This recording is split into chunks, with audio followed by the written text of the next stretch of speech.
Кратки најави за денес. Новиот рок за спроведување на препораките на УНЕСКО е крајна опомена пред црвен картон, велат еколозите. Со спектакл за сите сетила, утре започнува 65-тото Охридско лето.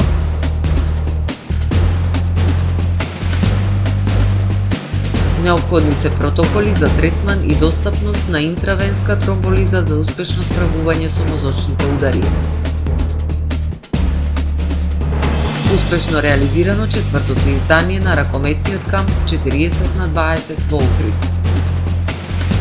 Курдската работничка партија го предава оружјето, од вооружена борба преминуваат на демократска политика. За најавените и останатите настани од денес ќе ве информираме во дневникот кој започнува повременската прогноза. Останете со нас.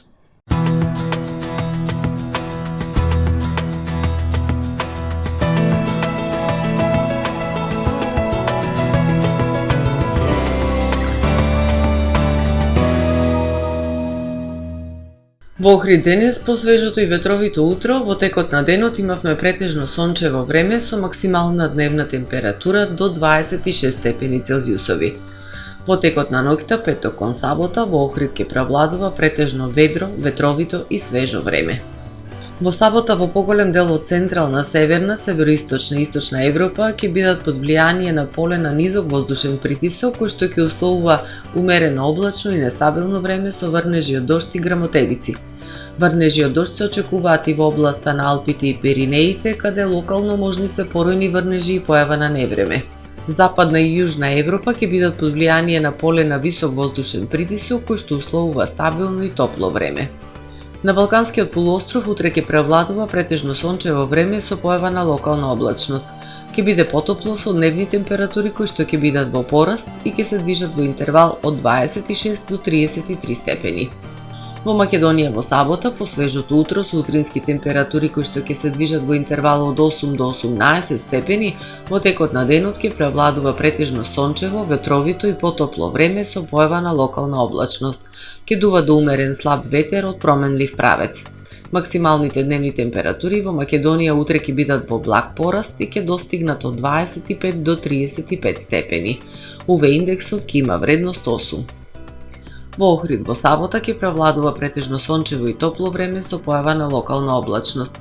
Ќе дува до умерен североисточен ветер. Минималната температура од 12 степени, додека пак дневната ќе достигне до 29 степени. Во Охрид во недела ќе превладува сончево и топло време со пораст на температурите. Минималната на 15 степени, додека пак дневната ќе достигне до 32 степени.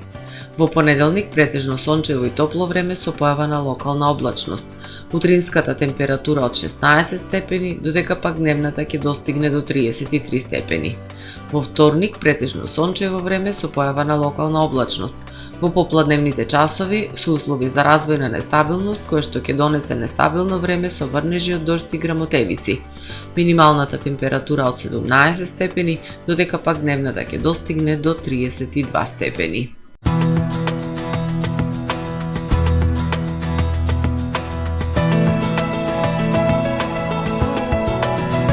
Гледавте Метео на ТВМ во соработка со Трпе Инвест.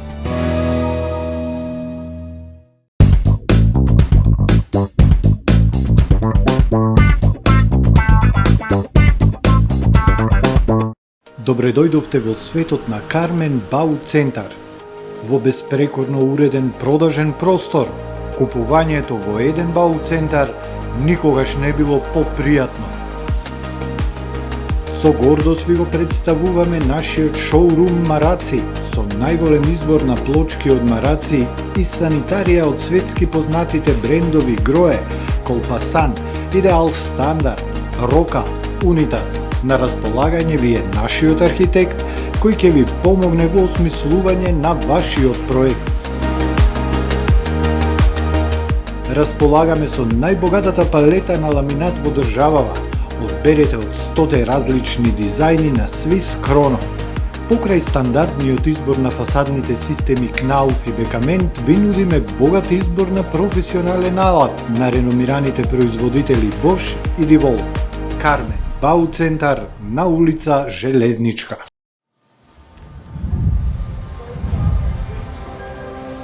Во АМ магазинот се складираат голем број производи, кои преку синхронизирана работа на вработените успешно и навремено се дистрибуираат со сопствени возила.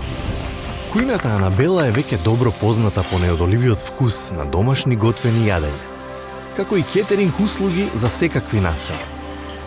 Секое утро нека ви започне со вкусните пецива од пекара Тамаро.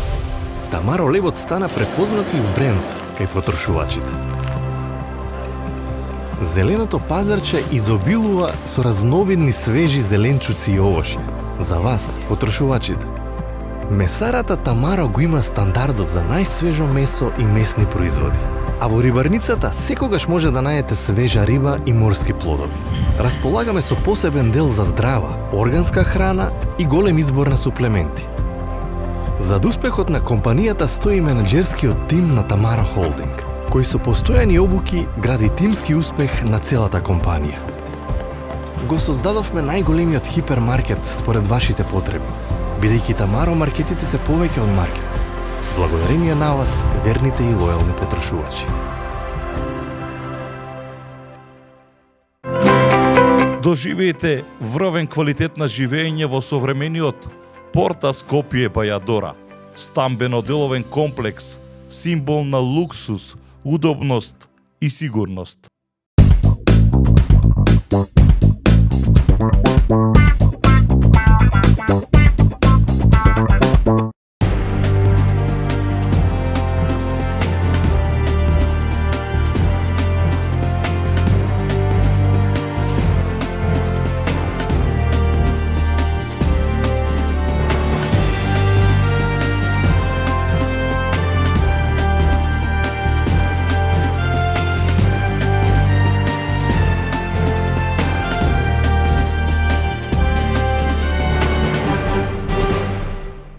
Добар ден.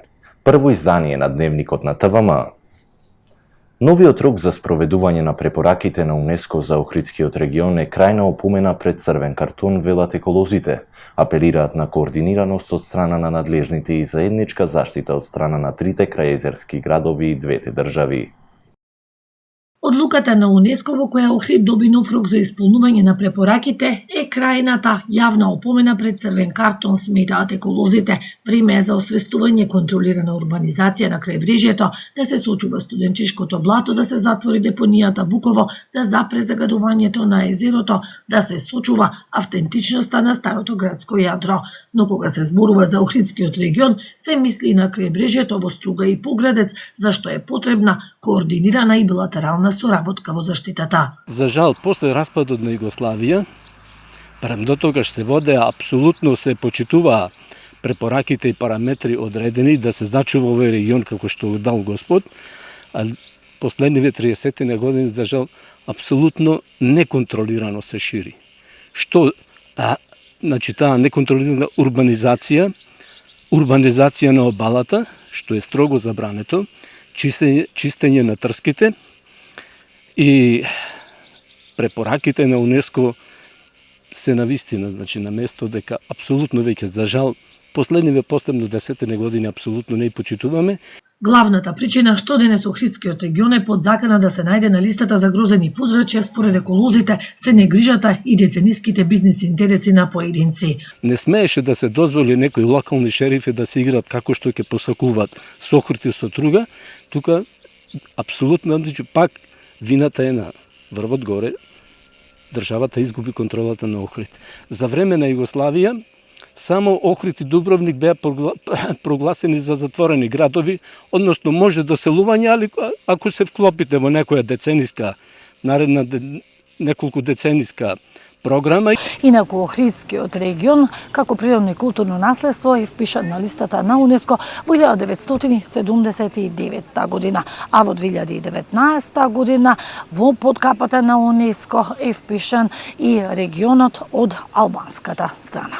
Еколозите велат УНЕСКО е бренд и додадена вредност на Охрид, најголемата реклама во светски рамки, а првите упомени од УНЕСКО од Париз биле испратени до земјава уште во 1994 година. Со музичко-визуелниот спектакл на пианистката Клер Хуанг Чи и Македонската филхармонија под диригентска палка на Едвин Аутвотер од САД ќе биде отворено 65-тото издание на фестивалот Охридско лето. Директорот Ѓорѓи Цуцковски вели дека на публиката ќе ја овозможат да види нешто поразлично, кој ќе биде доживување не само за увото, туку и за очите. Цуцковски најавува квалитетни настани во текот на останатите фестивалски вечери. Под мотото трансформација на сетилата утре вечер од 21 часот на Античкиот театар во Охрид ќе биде отворено јубилејното 65-то издание на фестивалот Охридско лето. Честа да ја започнат 40-дневната фестивалска програма ја имаат американската пианистка со блескава кариера Клер Хуанг Чи и уметниците од Националната филхармонија на Македонија под диригентската палка на еден од најиновативните диригенти на денешницата, маестро Едвин Аутвотер. Мислам дека можеме да очекуваме спектакл, го најавуваме како спектакл. Знаете, уметноста е субјективно доживување.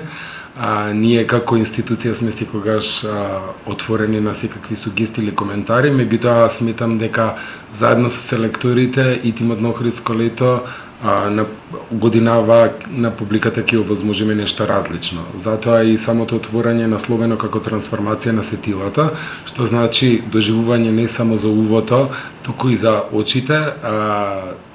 Самиот Антички ќе добие едно ново руво, еден нов дизајн, така што спектакуларно во секој случај. Директорот на фестивалот најавува квалитетни настани во текот на сите фестивалски вечери. Нашата примарна цел е да ги вратиме енциклопедиските уметнички имиња во рамките на фестивалот, вели Цуцковски. Срцето на фестивалот е Катедралната црква Света Софија и годинава ќе ја збогатиме незината важност со присуство на најеминентни светски уметници, како Михаил Плетњев на пијано, Вадим Гузман на виолина, годачкиот квартет на Кралскиот концерт Гебау од Амстердам, Холандија, Симфоника ди Болоња. Исто така имаме предвидено 2 джез концерти, едниот на познатиот охридски уметник Дамјан Пичиновски, потоа националниот джез оркестар со познатиот Феми Кути, кои што се наменети за поширока јавност. Драмските представи се силна алка на фестивалот, така што имаме 2 или 3 чинам премиери. Фестивалот и ова лето ќе биде магнет за влюбениците во сериозната музика и театарот од земјава и странство, што придонесува за афирмација на Охрид како културен центар. Фестивалот Охридско лето се одржува под покровителство на председателката Гордана Силјановска-Давкова и поддршка од Министерството за култура и туризам. Годинешната програма е поддржана и од општина Охрид, од амбасадите во Македонија, како и од бројни пријатели на фестивалот. Теристичка дезинсекција против комарци во понеделник 14 јули на територијата на општина Охрид. Запрашувањето ќе се врши во период од 19 часот во понеделник до 6 часот во вторник. Со дезинсекција ќе биде опфатено Охридското крајбрежје на потекот село Подмолје до комплексот Свети Наум, територијата на град Охрид, потек на река Грашница и Коселска река. Се мола пчеларите и пчеларските задруги да ги превземат соодветните мерки за заштита на пчелите, а граѓаните во тој период да го намалат своето движење на посочениот опфат, напоменуваат од локалната самоуправа. Во случај на појава на неповолни временски услови, дезинсекцијата се одложува за следниот поволен ден. Расте бројот на мозочни удари во Охрид, а возрастната граница на пациентите се намалува. Клучни во справувањето со мозочните удари се воспоставување на протокол за третман на пациентите, достапна терапија со интравенска тромболиза, едукација на медицинскиот персонал и подигнување на јавната свест. За жал, во Охрид се уште не е воспоставен протокол, а терапијата е ограничена.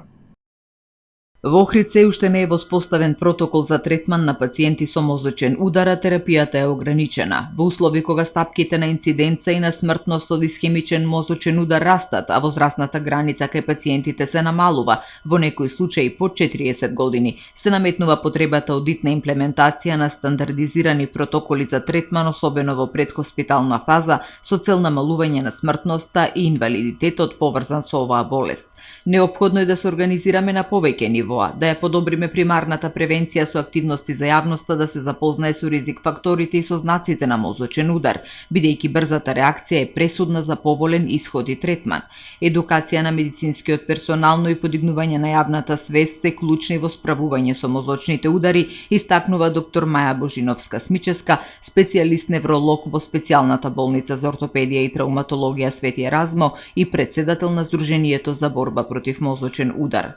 Од една страна превентивни кампањи, од друга страна да ја воспоставиме патеката по која би се носеле пациентите со мозочен удар, почнувајќи од повикот на итната медицинска помош, нивната активност, да ги едуцираме лекарите од брзата помош како да постапат во вакви случаи, да активираат протокол за мозочен удар кој ќе значи итност и со таков протокол да воспостават веднаш контакт со болницата со цел пациентот да биде пренесен до најблискиот центар каде би се лекувал, вели доктор Божиновска-Смическа. Потребен е центар за мозочен удар, сертифициран според европските критериуми и едукација на медицинскиот персонал за протоколите, новите технологии кои се применуваат во лечење на мозочните удари и достапност на терапијата тромболиза. Треба да ја подигнеме свеста меѓу медицинската популација, меѓу јавноста, особено меѓу тие кои ги носат одлуките, со цел да се обезбеди достапност до интравенската тромболиза, односно единствената терапија која е успешна кај овие пациенти. Оваа терапија кај акутните исхемични мозочни удари го разбива тромбот која спречува циркулацијата во мозокот. Таа терапија дава толку подобар резултат колку што порано се аплицира. Регионот на Југозападна Македонија за жал е еден од малкуте останати региони во државава кои досега немале услови да ја аплицираат оваа терапија во невролошко оделение, вели доктор Божиновска-Смическа. За предизвиците во справувањето со мозочните удари, стручната лекарска фела одржа работилница во организација на Сдруженијето за борба против мозочен удар, поддржана од Сдруженијето на лекари Охрид. Предавање одржаа Марија Шевердина, консултант за Македонија од глобалната мрежа за мозочен удар Angels Initiative, доктор Михаил Кичов, доктор по медицина, началник на службата за итна медицинска помош од Охрид, специјалистите по неврологија доктор Маја Божиновска-Смическа од специјалната болница Свети Еразмо, доктор Ксенија Мајсторовиќ и доктор Моника Петровски од одделот за невропсихијатрија при општата болница Охрид и доктор Тоничи Флигаровски, специјалист по радиологија во општа болница Охрид. Во рамки на работилницата беа одржани и симулацијски вежби со докторите од брзата помош. Во Македонија се бележи највисока стапка на инциденца на исхемичен мозочен удар во светот, со 214,4 нови случаи на 100.000 лица, а земјава води и по стапката на смртност од мозочен удар со 216,9 смртни случаи на 100.000 лица, како и по бројот на изгубени години на здрав живот, покажуваат податоците од глобалното истражување на болести. По успешните 3 изданија на ракометниот камп 40/20 во Балканскиот бисер Охрид, агенцијата КМГ Спорт успешно го реализира 4-тото издание на еден од најквалитетните ракометни настани во регионот, наменети за младите спортисти. 4-та година поред Охрид е домаќин на интернационалниот ракометен камп 40/20. Овај квалитетен спортски настан секоја година привлекува се поголемо внимание и бројот на учесници се зголемува. Грижата за секое дете, посветеноста и ангажманот на сите инволвирани во организацијата им обезбедува на учесниците учење на тајните на ракометот, нови искуства и многу дружење, вели организаторот на кампот и основач на проектот Ракомет за секое дете Горан Ѓоргоновски. Имаме деца од 4 држави, меѓу кои секако доминира Македонија. Но имаме деца и од Шведска, имаме деца од Србија, имаме деца и кои што живеат во Норвешка, а се по потекло од тука. И можам да кажам дека за сега е се во ред, задоволни сме. Концептот на кампот како и минатите години да кажам, останува ист, нормално со некои надградби, секоја година врз основа на она што се случило на минатиот камп, извлекуваме некои, ајде да кажам, поуки и ги коригираме или ги надградуваме. Така и оваа година имаме дечина од 8 до 17 години, дел од нив тренираат во групи, оние најмалите на кои што треба да им го всадиме ракометот, спортот како начин на живот, со се што носи истиот, и имаме имаме деца кои што се, да речам, веќе во сериозна фаза на тренинг. Во центарот на вниманието е спортот број 1 во Македонија, ракометот, но учесниците покрај едукацијата уживаат и во дружење и забава на брегот на Охридското езеро. It's my first time and I like the trainings a lot because we do a lot of. Прв пат учествувам на овој камп. Многу ми се допаѓаат тренинзите, научив многу работи. Запознав нови другарчиња, имаме разни активности, многу е забавно. Јас сум прв пат на кампов и најмногу ми се допаѓаат тренинзите. Први пат ми на кампов и пуно ми се допада. Прв пат сум на кампот и многу ми се допаѓа. Најмногу ми се допаѓа што стекнав нови другарства, тренинзите се многу интересни. Многу сум задоволен од моите тренери Ице и Златко. Ова ми е 7ми пат во Охрид, а на кампот сум по 4ти пат поред. Овој пат донесов 9 девојчиња од Малме, Шведска. Тие се толку среќни што учествуваат на ракометниот камп. Исто и јас сум многу задоволен. Ова е одлично искуство за сите да научиме некои нови работи. Во насока на едукација на тренерите кои работат со млади категории во Македонија, во склоп на кампот се реализира и тренерски семинар, но се воведуваат и нови содржини за учесниците, каде што наши успешни ракометари и репрезентативци зборуваат за својата спортска кариера како поттик за новите ракометни надежи. Почитувани, ова е се во првото издание на Дневникот на ТВМ. Ви благодарам за довербата. Имајте пријатен ден.